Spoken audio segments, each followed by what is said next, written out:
Boker Tov, good morning. We continue with our 3-minute daily dose of Torah, looking at the character now of Bilam. Yesterday we noted that Balak sends more significant individuals, people of greater stature, to try to convince him to come a second time around to do his bidding. And he speaks a few ways over about the kavod factor. Now Bilam responds, as you should. Well, I can't, but listen to what he says. Vayan Bilam Vayomer el Avdei Balak.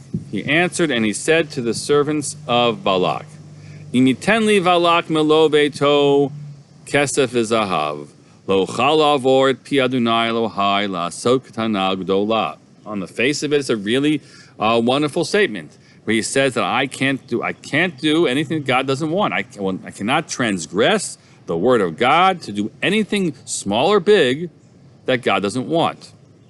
But he drops in this statement, and he says, even if Balak were to give me his whole household full of silver and gold, I still couldn't do that. On these words, Lamadnu, says Rashi, Shenafsho rechava machamad mamon acherim. This tells you that his an interesting phrase, his spirit is broad. Well, that means exactly, right? But it sounds like he's a needy person, and he covets other people's possessions.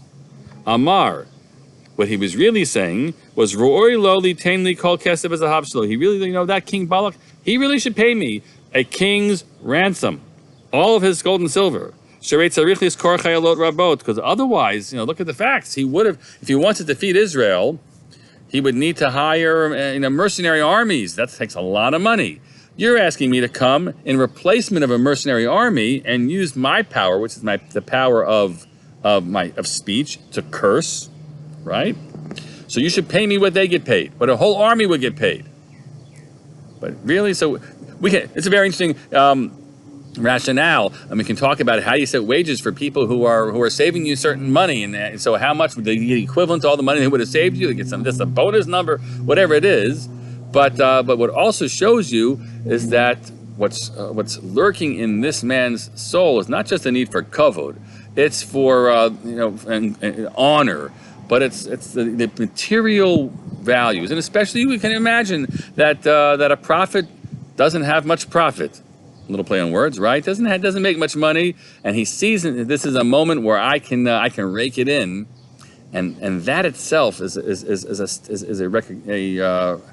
a marker for us that even if he is given the same capacity of a Moses, as the Midrash that we saw the other day said, his character is so corrupted by these other needs. Maybe it's kavod, maybe it's money, that he's just not going to be able to carry out a true prophetic task.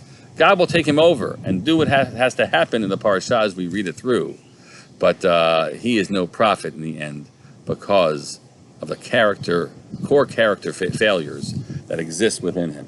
We all should know about ourselves, what our virtues are, and beware the things which are our flaws, so that our flaws don't undermine and overwhelm that which is virtuous and should find its greatest expression in all of us.